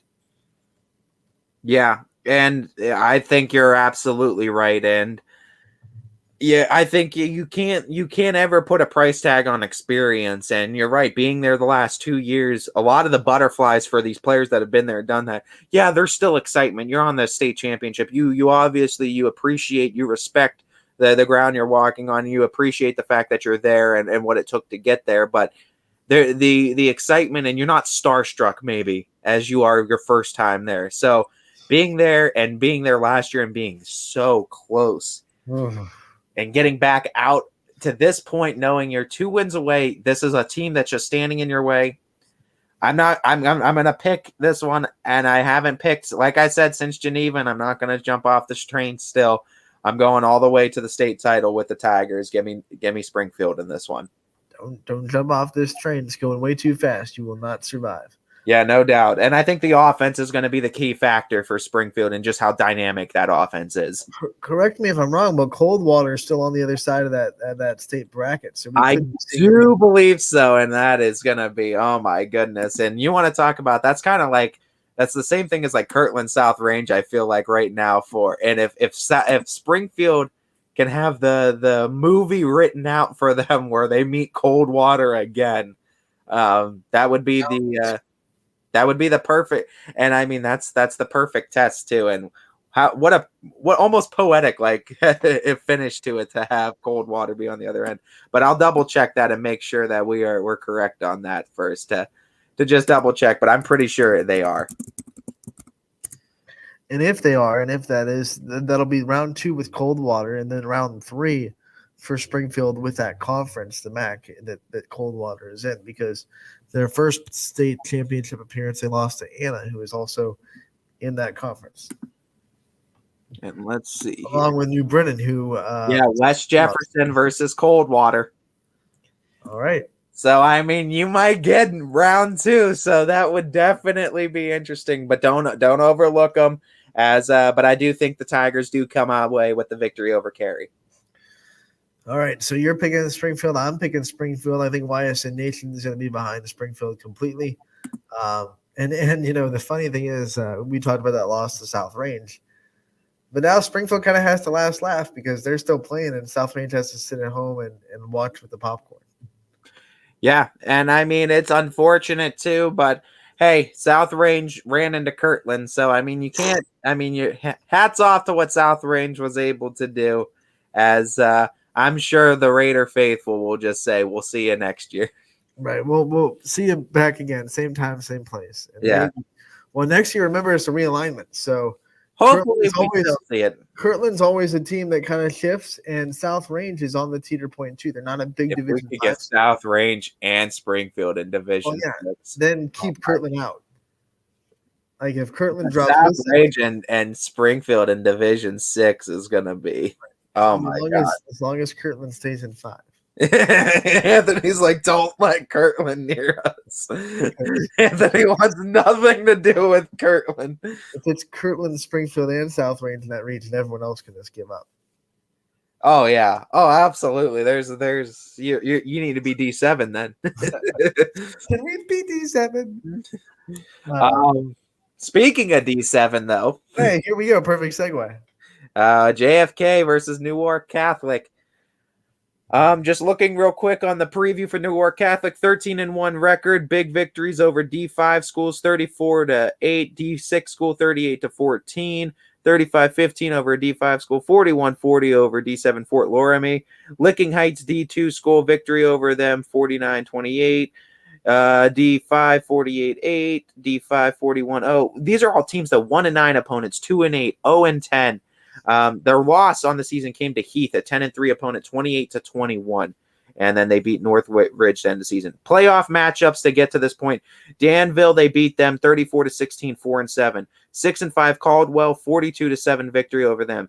10-3 East Knox, a 35-7 victory over them. And then, of course, Shadyside, the 11-2 opponent, 35-20 victory over them. JFK is 10-2 on the season, as they had obviously big wins over Champion. Western Reserve, their one of their losses came 28-14 against Garfield. The other loss came against Mogador, Division 6 Mogador, who beat some really good teams, 16-14. But big wins that came down the stretch against Rootstown, 48-7. Cleveland Central Catholic, big one though, Southeast 35-0 was huge for them to end the season before going into the playoffs. And in the playoffs, beating Monroeville 3-8, 57-0, beating Cuyahoga Heights 6-4 opponents 62-28, beating St. Paul 35-7, and of course beating Dalton 20-13 in overtime. For me, I just think JFK's strength of schedule is a little bit tougher, and what they face, and they've been competitive against some really strong Division 5 teams, and they've been competitive against a really strong Division 6 team, and they've beaten a Division 5, a really good Division 5 team in Southeast. I just got to believe with that three-headed monster that JFK brings and just the size that they have, I got to go with the Eagles too. I don't mean to be predictable and just go with the YSN train, but I truly believe that's a good thing. That the Eagles just had a better schedule in front of them, and they've come out on top of 10 of the games, and that's impressive. No, I think this will be the least competitive game of the weekend. I think JFK rolls in this one because they're more tested. They're more battle tested. They've been here before too. They were here last year. And I think everyone in this realm was good. You have to be good to get here. You can't lazily stumble into the state semi. So I'm not trying to knock Norwalk Catholic at all. But I don't think they're at this level. I don't think they're at this level. I think JFK wins this by at least 2 scores. Yeah, and we got to remember too, I think looking at the other side, I want to make sure for Division 7, I want to just see who sits on the other side for them too. Because I think it's Region 28 playing Region 26 in the other one. And I just want to see real quickly before we finish our thoughts on JFK. It's Marion Local versus Hopewell Loudon. And like we said, Marion Local is 14-0, Hopewell Loudon's 13-1. And both of those teams are, I think, very much in like JFK's realm, in that they've beaten a lot of Division 7, Division 5, Division 6 powerhouses. So either way, I think JFK gets this one. I think these 3 teams are gonna, whoever gets out of this one, it's gonna be a good state title match. Then I think. Heck, I'll pick that one too. I think Marion wins, and then we see a JFK versus Marion state championship. That'd be something too, because both teams, both Hopewell Loudon and Marion, have had a decent schedule in front of them. So double back and go, since we went on the other side on Division 6. What's on the other side for Division 4 in that Ursuline matchup? That's a good question. Let me double back on that one real quick for you. Looking at it, I think it is it's Region 15 that we're looking at. And I think it's Bloom Carroll facing Clinton Massey. And Bloom Carroll is 14-0. Clinton Massey is 12-1. Bloom Carroll is looking really good. 49-17, 27-14, 23-3, 46-0, 34-7, 45-3, 35-7, 13-0, 0-0, 3-6-3. So defensively, they have been pretty darn good. And on the other side, it's pretty much of the same with Clinton Massey. A little bit more points allowed too. But there's a lot of big wins on there too against a lot of big teams. My state final predictions: Ursuline versus Bloom Carroll, Springfield versus Coldwater, and JFK versus Marion. That's it. And I mean, you're hearing it here from Anthony first. I'll agree with you on that. Why not? As it should be. End of my coattails, like always, Ty. It's all good. Whatever. I don't have a dog in the fight for those out of game ones, and I don't have enough expertise to pick intelligently. I'm rooting for Coldwater. I want that rematch. That I think that's gonna bring a lot of intrigue too for viewership. All right, that'll do it for today's episode of Running Point. We want to thank Gary Allseiser off the front end to help us start this wrestling segment that we're going to run every Wednesday. And we're excited to talk to him every week. He came in the studio this week. Might be popping in remotely for most of the talks, but was in studio this week. And we enjoyed it. We're going to enjoy it. It's going to be a lot of fun times for Wednesday Wrestling with Gary Allseiser. Yep, we're excited for it going forward. And then we want to remind you guys that Casual Sports Podcast coming up next. And then the Power Hour will be after from 3 to 4. And then tonight, Crestview goes to Girard girls basketball on the network. And then off Thanksgiving, everything off, nothing on YSN as far as live anything. Our show's off, no games. Enjoy your Thanksgiving. Friday, no shows, but we have plenty of games on the network. And then Saturday, games full on the network. Me and Ty will be back on Monday. And we just want to send a happy Thanksgiving to all our YSN Nation and make sure that they count their blessings and they graciously give thanks for what they're thankful for. I know we're going to come out with a video for all our YSN personalities, kind of sharing what they're thankful for in their lives. So just have a great holiday, have a great Thanksgiving dinner, and come back on Friday. Be ready to watch a lot of stuff on YSN. Yep, no doubt. It's going to be very exciting, and we look forward to it. We're taking let's do the math. 24 times what? 1, 2, 3, 4, 5 minus 2. I'm sad that I need a calculator, but I do. I won't pretend I don't. We are taking 118, right? We're taking a 118-hour break. Off the top of my head, I had to think about it for a second, but I was like, I think it's I'm going with the basketball thing, so you can have your bragging rights with math. Congratulations. Yeah, well, I mean, Matt says I'm 18 to 16. You should wear the tech stuff, not me, because I'm obviously not a tech student. Matt don't lie, and it's 18 to 16 in the scorebook right now. New sheriff. Howdy. For now. You're going to end this show on a bad note with me. That's great. Cool. You know what? Give me one of these, and we will see you on Monday. Happy Thanksgiving, everybody. In all seriousness, happy Thanksgiving again. Casual Sports coming up next, and the Power Hour coming up from 3 to 4. And then tonight on the network, Crestview will be going to Girard. I'll be on the call there. ysnlive.com/live will get you the link to that game. Until Monday, see ya and have a great Thanksgiving.